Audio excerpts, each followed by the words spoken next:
A series of WGN Investigates reports have now sparked state hearings into the Department of Children and Family Services. Investigative reporter Ben Bradley is here with why lawmakers aren't happy with how kids are being cared for. Ben.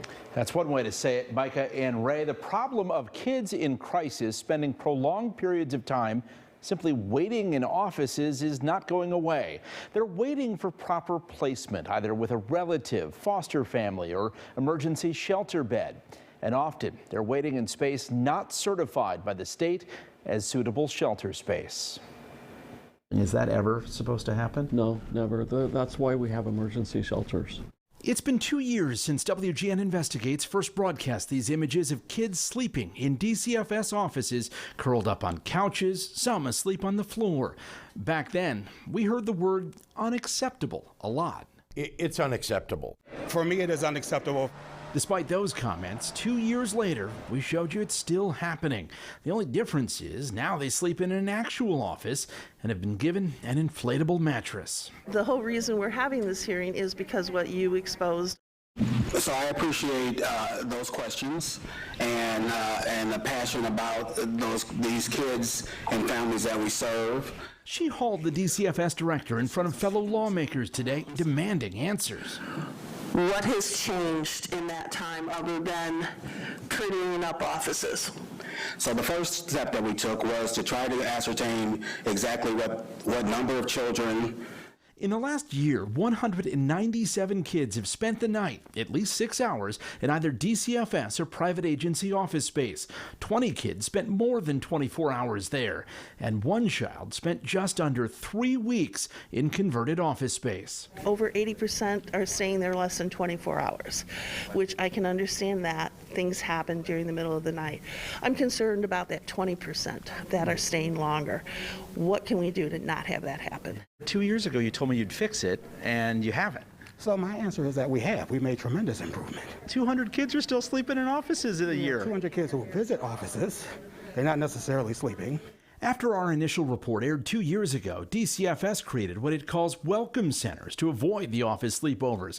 It provided these pictures, but child welfare advocates say most don't look like this. Plus, they only have space for a few kids. Is there any consideration being given to the age of the child? Lawmakers today seem concerned by the fact this is unlicensed space provided by private agencies for free, but separate from their shelters, and DCFS has to staff them with a caseworker.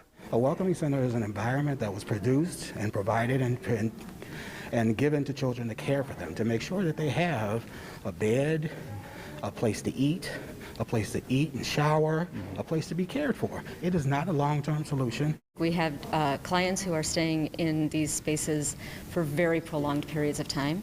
They're being cared for by people who are not appropriately trained to care for them, and their needs aren't being met. A court decree specifically bans kids from being housed in offices, even temporarily. The ACLU of Illinois says DCFS's actions would seem to violate that ruling. One Band-Aid solution is adding emergency shelter beds. Right now, believe it or not, the state only has 37 emergency shelter beds covering 102 counties. And those emergency shelter beds, Mike and Ray, are frequently all full. And so why do these kids get stuck in the office center and the welcome centers? Well, so it's a bottleneck, right? If there is an emergency shelter bed, they get stuck. Yeah. Or keep in mind, some of these kids, have very significant issues. Maybe there's mental health issues, behavior issues, criminal issues. And so in some of those cases, foster families don't want to take them.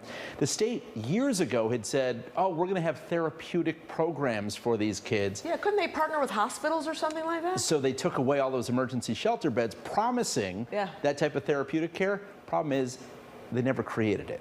So that's why the logjam still exists. No timeline for things to get better at this point. He thinks these welcome centers are a better solution, but as we said, there's only 8 welcome center beds in the state, so it's not really a significant solution. Poor little things. All right, thanks, Ben.